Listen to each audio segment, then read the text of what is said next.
car ce n'est pas un esprit de timidité que Dieu nous a donné, mais un esprit de force, d'amour et de maîtrise de soi. 2 Timothée 1, verset 7.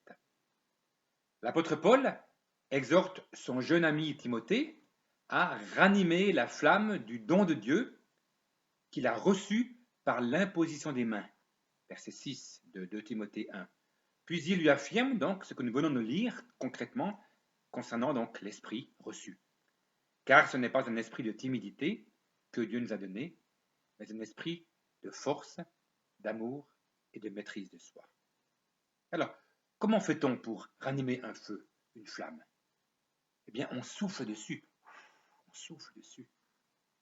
Eh bien, l'Esprit de Dieu désire souffler sur nos dons reçus de la part de Dieu pour les mettre à son service. En grec, le mot esprit, c'est pneuma, qui est traduit aussi par souffle ou vent.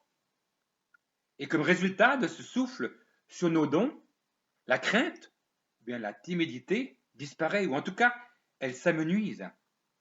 Et c'est d'ailleurs la raison pour laquelle l'apôtre n'hésite pas ensuite à prononcer le verset 8 de 2 Timothée 1.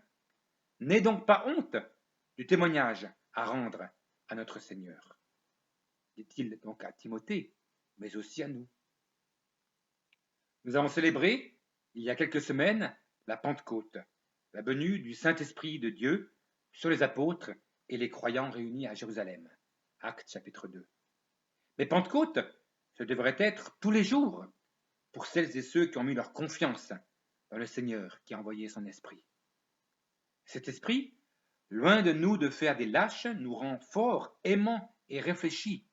Autre traduction du verset 7 par la Bible du Semeur.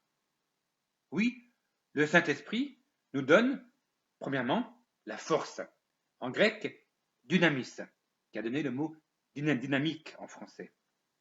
Cette puissance dynamique de l'esprit rend capables les chrétiens que nous sommes de grandes choses pour sa cause. Elle nous propulse dans le témoignage à rendre à notre Seigneur, verset 8. Elle nous encourage, cette force. Elle nous fortifie aussi dans les difficultés que nous ne manquons hélas pas de traverser. Deuxièmement, c'est un esprit d'amour.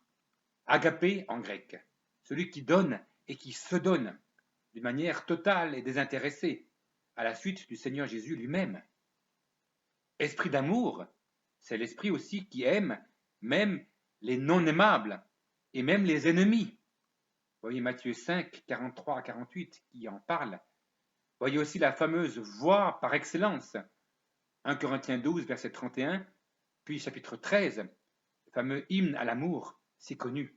L'amour est patient et plein de bonté, voilà. Cet amour total, désintéressé. Troisième chose que l'esprit donne, c'est la maîtrise de soi.